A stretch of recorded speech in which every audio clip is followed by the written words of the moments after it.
Welcome to the Boardroom Zen. I am your host, Megha Joshi. In this show, we hear the untold stories and best practices from world-class business executives on how they deal with pressure and setbacks in the boardroom and beyond. Yes, these business leaders are no superhumans, but they have found their unique formula to stay grounded and bring their A-game to the table amidst the chaos. So let's begin. Our guest today is a seasoned executive from the management consulting space. She recently retired from Ernst Young's health sciences and wellness practice after 30 long years dedicated to healthcare and professional services. This guest is recognized by her peers and clients for her ability to ask insightful questions that spark new ways of thinking and innovating. She and her husband, Jeff, have been married for 32 years and have retired in North Carolina. One goal they have is to play golf in all 50 states. Pretty exciting goal from my point of view. Please join me in welcoming Becky Dittmer to the show. Becky, welcome. Thank you, Megha. It's wonderful to be here and be part of your journey into excellence. Thank you, Becky. What a privilege. So, Becky, today I want to start by saying that I truly believe that we as individuals are shaped by two different forces. One force is the force of nature, the unique DNA or genetics or ancestry that we carry, the lineage that makes who we are. And then the second force is the force of nurture, the unique set of blended experiences we have from the moment we're put on this earth and until the time we die. And those experiences truly shape us as a person. I would absolutely love to unpack some of those pivotal experiences or nurturing experiences that have shaped you as a leader. Oh, I love that, Megha. It's I think I've lived my life that whole way of believing, where you were nurtured, who nurtured you, and you have to start with your family. And mine was probably just a little bit more unique. My dad was a first-generation American. I lived in what I'll call a semi-nuclear family, in which we lived out in the country. My grandparents and my great-grandmother lived within 2 miles. And because it was that time of the world and the country, we could just hop on our bikes and drive, ride down to see them. And when they all immigrated from Europe, they lived through World War I. They lived through the Depression. They lived through World War II. And so I'm a student of history, and I just loved their stories. Like I was the only granddaughter, and I just loved their stories. I loved baking and cooking with my grandmothers and, kind of feeling, right, like what they experienced. And so between my parents, my brothers, my grandparents, we didn't live a monetarily rich life, but I lived a really rich life. I mean, growing up on a farm or at least my grandparents' farm and playing on the tractor, which is not the safest thing in the world, but, it was just such an awesome experience. And then growing up in such a small town, it has both the pluses and the minuses. My parents went to the same school that I went to, my nephews, and now my great-nephew is going to the same school. So 4 generations out of the same school. Wow. What does that do? It's small. So you're not trying to compete with 1,000 students. I think something like 90% of the kids that I graduated with, I started with in kindergarten.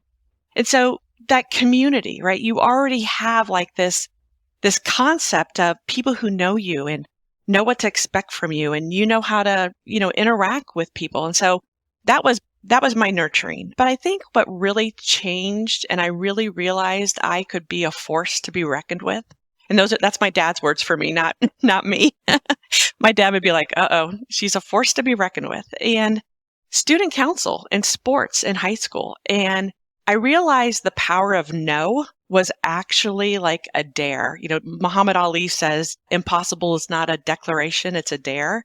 And that struck something in me. And so 2 things happened in high school where we were told, no, you can't do that. And I was like, really? Like, game on. And one was in student council, we have this cute little one traffic light town. So one little square, and we wanted to decorate it for Christmas. Like the student council wanted to do that. So we went to the board of trustees and no, you can't do it. And we're like, well, why not? Well, we would have to raise $500. Well, I think we ended up raising like $750. Like we went to everywhere. We went outside the town. Like we're like, really? That's what you're going to tell us we can't do that? And we just decorated this beautiful town square, had a beautiful thing. The fire department came out, everything. And that kind of, again, struck something in me, was like, no is not a declaration, right? No is, okay, maybe not now, but what if, type of things. And the second was, we didn't have a softball team. So we grew up playing softball, but softball in the summer. So, hot stove, little league kind of thing. And why didn't we have a high school softball team? So we went to the board, and I was lucky. My dad worked at the school district and he went to board meetings. What do you know about going to a board meeting? And so the first one we went to, we just kind of crashed it, right? We just all showed up. There's like 10 of us. We just showed up. And we demanded that we get put on the agenda for a future month meeting. And they had told us, no, because you don't have a coach. We're like, really? We'll find a coach. So we went around to a couple of like, that's it. So we went around to a couple of the teachers and ones that we knew that would be, great coaches. And I think the first person we asked, Mr. Mullinex, he said, yeah, I'll be your softball coach. So we're like, all right, that obstacle's out of the way. So we ended up getting our softball team my junior year. It took us a year, right? So we had to be patient, but we got our softball team our junior year. We win the county championship. Like we're good softball players. The banner hangs up in the, in the gym, it's a point of pride. But being told no, okay, sometimes no is the right answer, but being told no without valid reasons just really struck me as, you can overcome obstacles. And that, I think, was that shaping experiences of those things really made a difference in my life. And it kind of carried me through, whether it was college or jobs or whatever it might be. It was, how do you overcome those things and not let no be the defining moment? Because sometimes no is, I think I even said that to you, Megha, right? Like, it's just a not yet, right? No is just a not yet. Yeah, exactly. And I love what you shared, Becky, because what I am also deciphering along those lines is that at the end of the day, it's all about the mindset we carry. And by the way, that mindset is not something that's just built during our educational years. It starts to get infused in us from the moment we're born, from the things that our parents or people around us are telling us. And they're truly shaping our belief system, whether it is a limiting belief system of you're not worthy, you're not capable, or whether it is an empowering belief system like your dad, injected in you, where you just were meant to be a force to reckon, and your brain knew that. And from the beginning, you worked hard to prove him right. Mm-hmm. And so it's so fascinating how those experiences have truly, made who you are. Absolutely. And you're right. I was the only daughter. We had 4 siblings, all brothers. My parents just believed that your gender did not define you. And so we had equal chores in our house. My brothers learned to sew a button and how to do laundry. And, my mom worked. So we had to sometimes, as we were older, help prepare, get dinner started. I had learned how to chop wood. I mean, there was mow grass. Like my parents just, those little things, right? Was it, because you're a girl, you can't do those things, or because you're a boy, you shouldn't learn those things, right? My parents did not believe in that. And while it wasn't, hey, you can go out and be a lineman for the football team, it was, don't let people define what is possible for you. You define that. You decide, right, that that's not right for me, or I don't want to do that. And quitting wasn't an option. Once you started something, you had to see it through. You didn't need to do it the next year, but once you made a commitment to your team, to the orchestra, whatever it was, you finish it, right? And so those were really important things. Again, about that, what does it mean, right? Then once you do something, that you don't, meander down the river and then, jump off at the nearest, break-off point. Right. Exactly that. Becky, so I have spent close to 8 years in the consulting space. And I know how highborn that realm is, especially when you're on the road Monday through Thursdays, working out of hotels and airports and what have you. And I also know you've spent more than 2 decades in this realm, and your career trajectory has been nothing short of extraordinary. So what was the force that kept you going despite all the pressures that were put on you, and what coping mechanisms could you share with the audience here? Well, Thank you for your compliments. They're too kind. The first credit I will always give is to my husband, Jeff. There were times I wanted to quit. There were times I wanted to give up and say, maybe there's a different pathway. Everyone jokes with consulting, I'll do it for 2 years.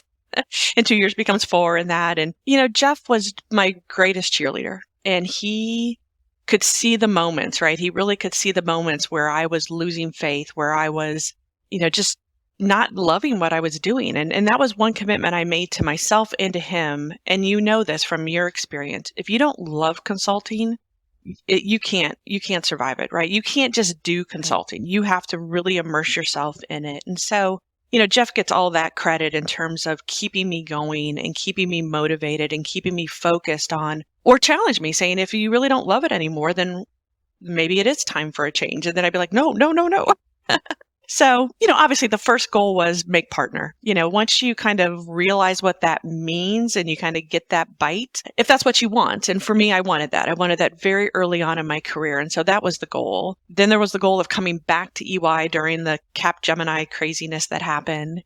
And then for me, it was once I rejoined EY, we wanted to rebuild the healthcare practice to where it was sale of the management consulting practice in 2000. And so those were big motivators. And, I think right at that beginning, and you were part of this experience, was building our campus program. Like we had such a great campus recruiting program. And I was just so honored that Jim and Jim Costanzo and John DeStefano asked me to take that on. And I did it for, I think 5 years was the campus program. And I'm so proud of what people have done, like whether it's what you've done now, building your own business. We have somebody who just got her clinical psychology license, and it's just been such a point of pride. And so that kept me going, right? That truly consulting is about the next generation. Like if you are only focused on your goals, then you're missing the bigger part of consulting. So I enjoyed such an amazing career because people paved the path for me. And so that became a huge motivator and a way to cope, right? Which was you're here to help grow that next generation and to leave this firm into a better place with a next level group of leaders. And so that was a big part of what kept me going and coping as well. Very much so. And when you were on the road, Becky, how did you practice self-care or make appropriate choices? What was your approach to that? I'm probably not the best example of that because I really failed at it for a long, long time. And some of it is the really bad habits you pick up right from the beginning of consulting. And I'm proud of saying this now, right? Because it's good to admit kind of where your weaknesses were. I was so intimidated when I first joined EY. I'm a bachelor's degree. I didn't have an MBA. At that time in 97, EY was doing a lot of experienced hires, but almost everybody had an MBA or some kind of advanced degree. And I didn't. I had 7 years of work experience and that was my advantage, but I didn't understand the business, right? Like I had never worked on PowerPoint before. I had never, used an Excel spreadsheet. Like that's not what I did when I worked at the insurance company in operations. And so I would go back to my hotel room and be a student, like just every night, either crying or studying or both, right? Like it just, wow. And so once I kind of picked up that good/bad habit, it got reinforced on a negative basis, right? So I constantly immersed myself. I felt like I needed to study my client. I needed to be smarter, more knowledgeable, blah, blah, blah, right? Because I felt like I had a gap and I didn't. I wasn't using my skills.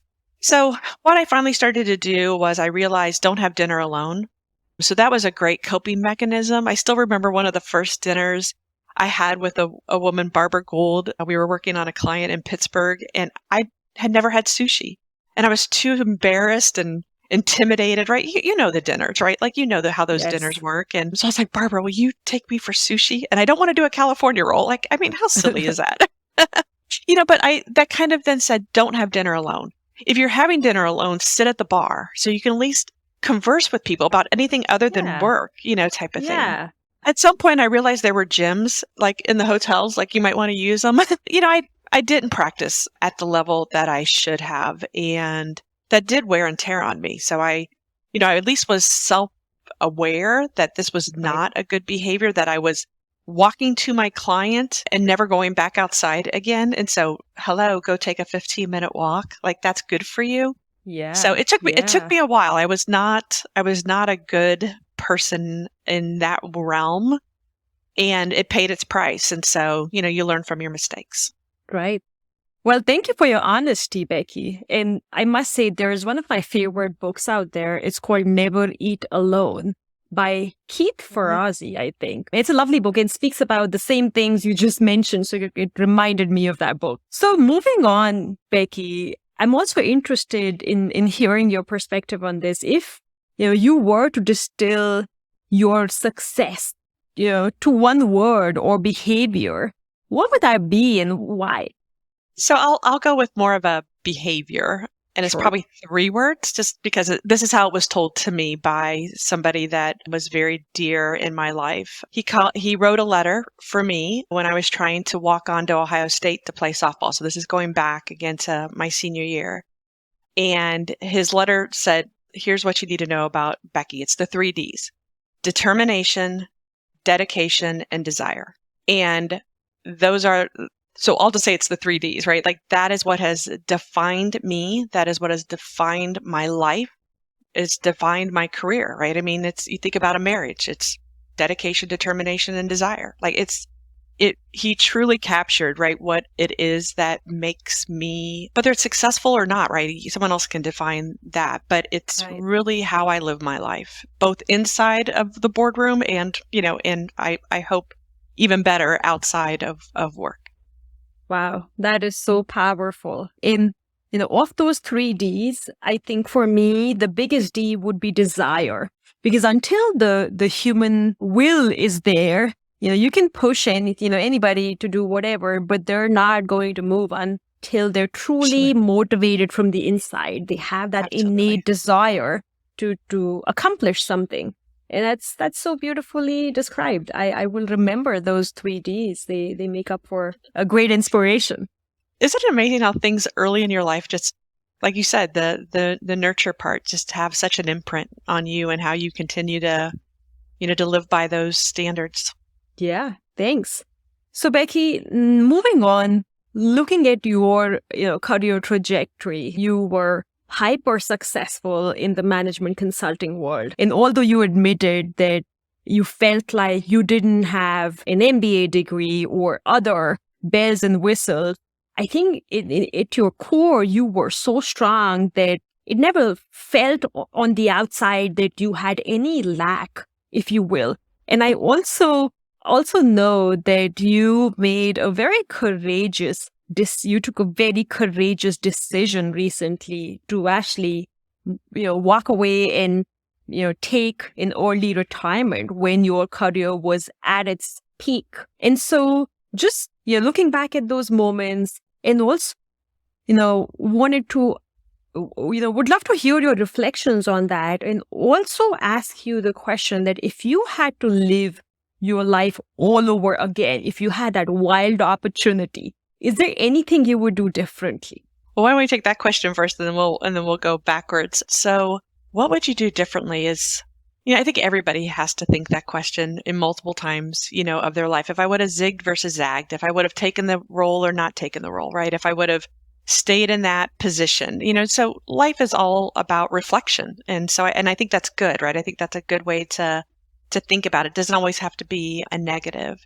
But if there's one thing I would do differently, especially the 25 years I spent, 23 on the road. So other than the 2 years of no travel with COVID, it would be enjoy more of the moment, be able to spend, you get such a blessing in consulting. I never had an in-town assignment. I joke my first in-town assignment was COVID restrictions, right? I never had a job that was in town. So everything was getting on a plane or getting on a car, getting on a train and going somewhere. And I missed a lot of moments because I was so driven. I was so much thinking about, I thought my career as like a chessboard, and I was a chess player, and I had to think about what's the next move. But, great chess players think about the next 2 moves, right? They try to anticipate.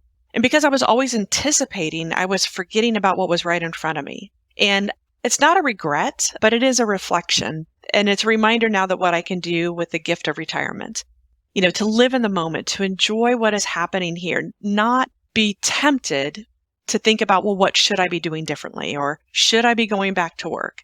If I should go get another position or another role or do something, it's because I've figured that out, right? Not because I'm looking for it, but because it's been presented to me and it's a great, opportunity to fit with my life, my lifestyle, and the life that Jeff and I want to live together. But I think that's the biggest one, right? Is that I missed out on a little gem, every time I went somewhere, that I didn't take advantage of those cities, of people, of whatever it might be, because I just was thinking too much about work and not much about living the life that was being presented through work. Right. And the beauty of consulting world, as you said, it affords us so many travel opportunities when we are in, brand new towns and cities, and have the opportunity to actually experience that otherwise we wouldn't have. Right. And so I feel the same way in the consulting world. I traveled a lot. Having said that, I really didn't have the time to even look beyond my hotel room. The hotel room and the client location were the only two spaces I habituated for the portion of my life. And it's so bizarre. So with that, Becky, any words of wisdom or advice you would like to share with, aspiring executives and leaders out there from your own reflections on your own life?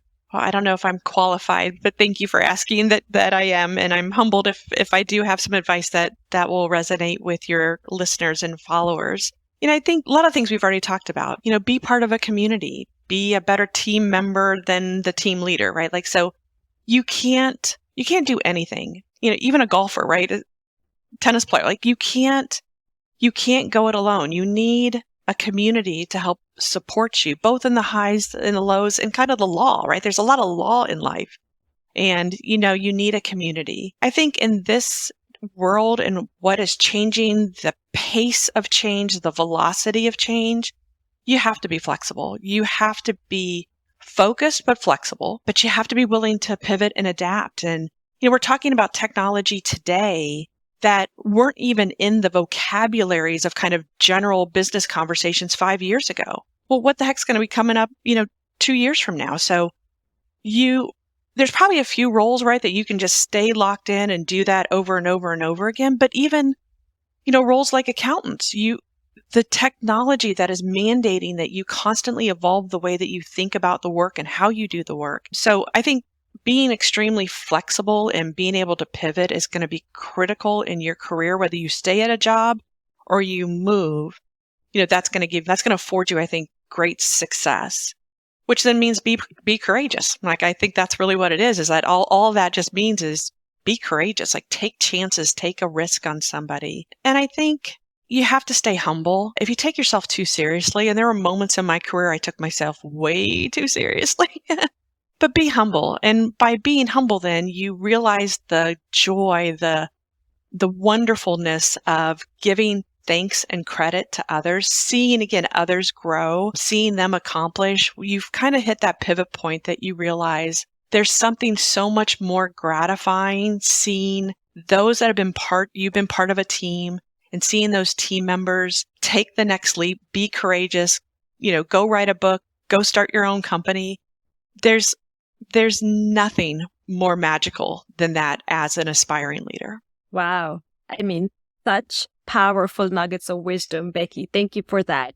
And of all of those, my favorite are courage and being humble. I think being humble allows us to truly tap into the power of connection, that we can connect with others far and wide, and the boundaries or the walls start to come down. And if we truly believe that we are, we are represented in those around us, and vice versa, that we're not that different, that we're all meshing together. The consciousness of this universe is all represented in each one of us. And that is such a unifying, thought and belief. And well what said. Shed, thank you. And what you, articulated today on this podcast, Becky, it truly touches me. And for the listeners, Becky and I go back in time, many, many years ago when I turning into a freshly minted cool graduate at the Ohio State. Becky was representing Ernst Young. She was a partner and she interviewed me. And that was the process during which we got to know each other. Now, I did not end up joining Ernst Young, joined another consulting firm, but I was so sad about not having the opportunity to work with this powerhouse, with this leader that I looked up to. And so over these years, we have found a way to keep in touch. And I always look forward to Becky's mentorship and, in thought leadership, if you will. So Becky, thank you so much for coming to the show and sharing your wisdom, not just with me, but with everybody around us. Well, thank you for asking me. And I will just echo that connection we had right during the interview process. I always joke that you were the one that got away, but you didn't, right? You didn't get away. And that's the power, right? That's the power of community and connections. And, when you find that, it truly is, again, just a joyous experience. And I look forward to seeing the magic and the mischief that you're going to create with Boardroom Zen. Thank you, Becky. It has been an utter privilege. Thank you again. You're welcome. There is no better time than now to build resilience, lead mindfully, and with purpose. We all deserve to live our very best life. This show is brought to you by The Resilient Human, a company on a mission to develop authentic leaders that thrive amidst pressure and have the courage to write their own story. A sincere thanks to all my listeners for the precious time and presence. If you genuinely enjoyed the show, I'd love for you to subscribe and leave a review on your favorite listening platform. Be well, and I can't wait to see you at the next episode of the Boardroom Zen.